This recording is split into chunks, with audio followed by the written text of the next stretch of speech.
एक अकेले शख्स ने अमेरिका जैसी सुपर पावर को दिन में ही तारे दिखा दिए।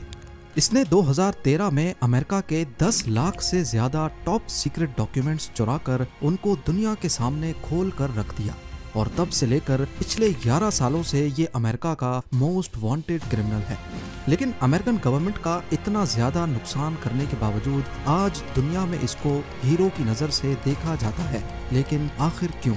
दुनिया की टॉप सीक्रेट एजेंसी के डॉक्यूमेंट्स इसने कैसे चुराए, उनको क्यों लीक किया और इस सब के बाद भी ये अमेरिका की गिरफ्त से कैसे बचा हुआ है? जेम टीवी की वीडियोस में एक बार फिर से खुशामदीद। नाज़रीन, 6 जून 2013 की सुबह का सूरज अमेरिकन गवर्नमेंट पर बहुत बड़ी मुसीबत लेकर आया। होता यूं है कि द गार्डियन और द वॉशिंगटन पोस्ट पे खबरों की एक सीरीज पब्लिश होती है जिसमें एनएसए यानी नेशनल सिक्योरिटी एजेंसी के टॉप सीक्रेट डॉक्यूमेंट्स का कच्चा चिट्टा मौजूद था। इन डॉक्यूमेंट्स ने न सिर्फ अमेरिकन बल्कि पूरी दुनिया के मोबाइल यूजर्स को हैरत में मुब्तला कर दिया जब उनको ये मालूम पड़ा कि अमेरिकन गवर्नमेंट चुपके से हर मोबाइल यूजर पर नजर रख रही है। इन डॉक्यूमेंट्स में एनएसए के सीक्रेट प्रोग्राम प्रिज्म को एक्सपोज किया गया था, एक ऐसा सीक्रेट प्रोग्राम जो यूएस गवर्नमेंट को गूगल, एप्पल और फेसबुक जैसी कंपनीज के जरिए पीछे के रास्ते से किसी भी यूजर के प्राइवेट डाटा तक रसाई देता है। इसके अलावा उनके पास एक सीक्रेट कोर्ट ऑर्डर है जिसके जरिए वो करोड़ों वेराइजन कस्टमर्स का डाटा भी एक्सेस कर सकते हैं। वेराइजन अमेरिका में मोबाइल ऑपरेटर है जैसे इंडिया पाकिस्तान में एयरटेल और यूफोन। इसके बाद लीक किए गए डॉक्यूमेंट्स में प्रेसिडेंट ओबामा की तरफ से लिखा गया 18 सफ़ों का एक मेमो भी मौजूद था जिसमें ओबामा इंटेलिजेंस ऑफिशियल्स से बैरून मुल्क टारगेट्स की लिस्ट मांग रहे हैं जिन पर साइबर अटैक करना है। और ये तो सिर्फ लीक्ड डॉक्यूमेंट्स की शुरुआत थी। नेशनल सिक्योरिटी एजेंसी ने हांगकांग और चाइना की मिलिट्री के कंप्यूटर्स हैक किए, एंजेला मार्केल का फोन टैप किया जो उस वक्त जर्मनी की चांसलर थी। British government communication headquarters GCHQ अपने शहरियों पर नजर रखने के लिए एक प्रोग्राम चला रहे थे और लीक डॉक्यूमेंट्स में NSA और GCHQ की बातचीत सामने आई जिसमें दोनों इदारे तरीके ढूंढ रहे थे कि कैसे लोगों को धोखा दिया जाए, प्रोपेगेंडा किया जाए और सोशल मीडिया के जरिए कैसे लोगों पर अपना असर व रसूख रखा जाए। शुरुआत में तो किसी को भी मालूम नहीं था कि ये डॉक्यूमेंट्स किसने लीक किए और क्या ये वाकई सच्चे भी हैं या नहीं, क्योंकि न्यूज़ एजेंसीज अपनी खबर का सोर्स बताने की पाबंद नहीं होती। लेकिन इसके ठीक 3 दिनों के बाद एक शख्स सामने आता है जो इन टॉप सीक्रेट डॉक्यूमेंट्स को लीक करने की जिम्मेदारी लेता है। 29 इयर्स का एडवर्ड स्नोडेन जो कि एक हाई स्कूल ड्रॉप आउट था, उसने अपने कैरियर की शुरुआत यूएस मिलिट्री से की लेकिन 1 साल के बाद वहां से डिस्चार्ज होकर 2005 में मैरीलैंड यूनिवर्सिटी का सिक्योरिटी गार्ड लगा। एडवर्ड स्नोडेन बेशक ही पढ़ाई में अच्छा नहीं था लेकिन उसकी कंप्यूटर स्किल्स इतनी मजबूत थी कि CIA ने उसको जॉब पर रख लिया। CIA के साथ कुछ साल बिताने के बाद 2009 में अमेरिकन टेक जायंट डेल ने उसको हायर कर लिया। डेल के पास उस वक्त नेशनल सिक्योरिटी एजेंसी के कंप्यूटर सिस्टम्स को अपग्रेड करने का कॉन्ट्रैक्ट भी था, तभी उन्होंने एडवर्ड को भी इसी प्रोजेक्ट पे लगा दिया। जहां पहले उसका रोल सुपरवाइजर का था, बाद में वो साइबर स्ट्रेटेजिस्ट बन गया। यहाँ तक तो एडवर्ड स्नोडेन CIA और NSA के लिए हीरे की मानंद था, तो फिर आगे ऐसा क्या हुआ जो उसको इन्हीं एजेंसीज की तरफ से गद्दार कहा जाने लगा? असल में एडवर्ड का साइबर स्ट्रेटेजिस्ट से गद्दार बनने के पीछे एक वाकया हुआ था।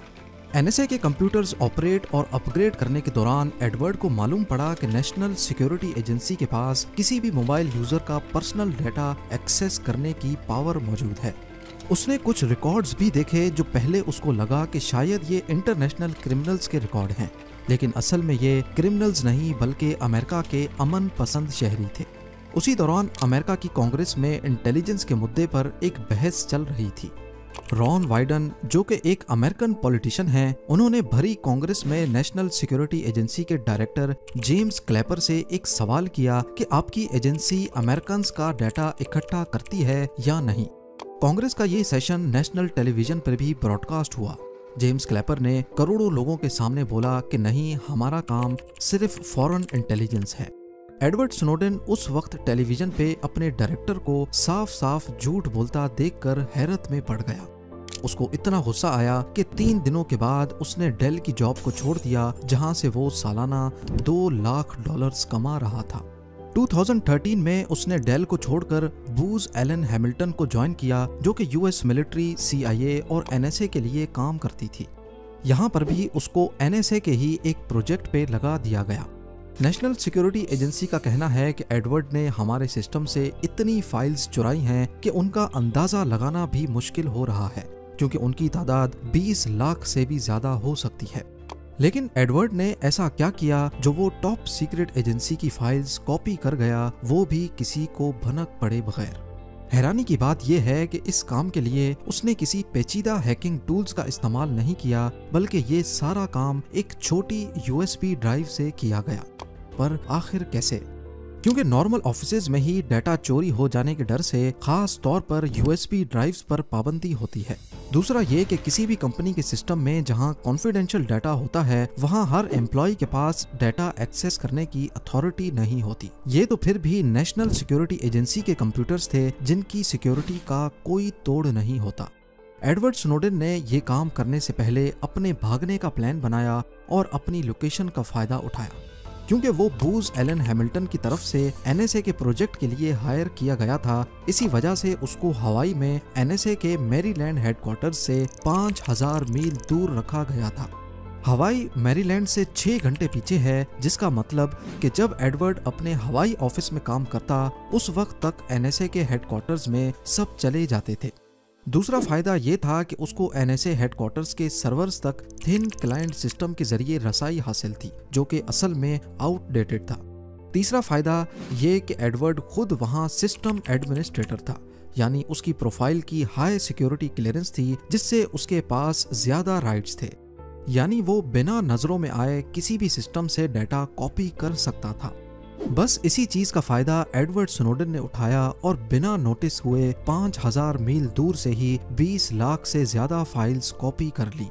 हवाई ऑफिस में सिर्फ 4 हफ्ते काम करने के बाद एडवर्ड ने NSA के करतूत दुनिया के सामने लाने का फैसला किया।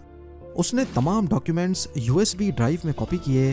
बड़ी चालाकी से वो ड्राइव सिक्योरिटी गार्ड से छुपाकर बाहर निकला और बीमारी का बहाना बनाकर छुट्टी कर ली। उसने अपना नंबर ऑफ किया और सीधा हवाई से हांगकांग चला गया। लेकिन जब अगले कई दिनों तक वो वापस नहीं आया और ना ही उसका नंबर लग रहा था, तो NSA को शक हुआ और वो उसको ढूंढने में लग गए।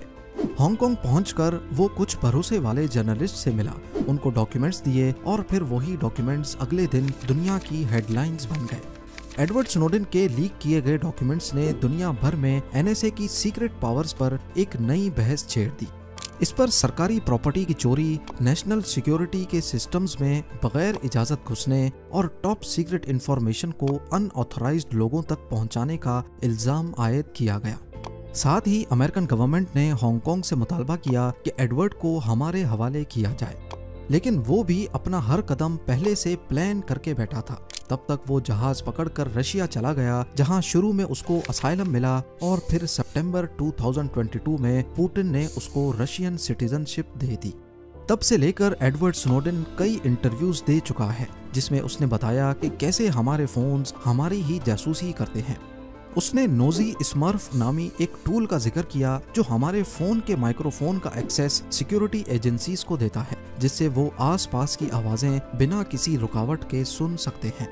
कुछ लोग एडवर्ड स्नोडेन को गद्दार समझते हैं, जबकि कुछ का मानना है कि वो एक हीरो है जिसने NSA का असल चेहरा दुनिया के सामने बेनकाब किया। इस बारे में आपकी क्या राय है, मुझे कमेंट सेक्शन में जरूर बताइएगा। उम्मीद है जेम टीवी की ये वीडियो भी आप लोग भरपूर लाइक और शेयर करेंगे। आप लोगों के प्यार भरे कमेंट्स का बेहद शुक्रिया। मिलते हैं अगली शानदार वीडियो में।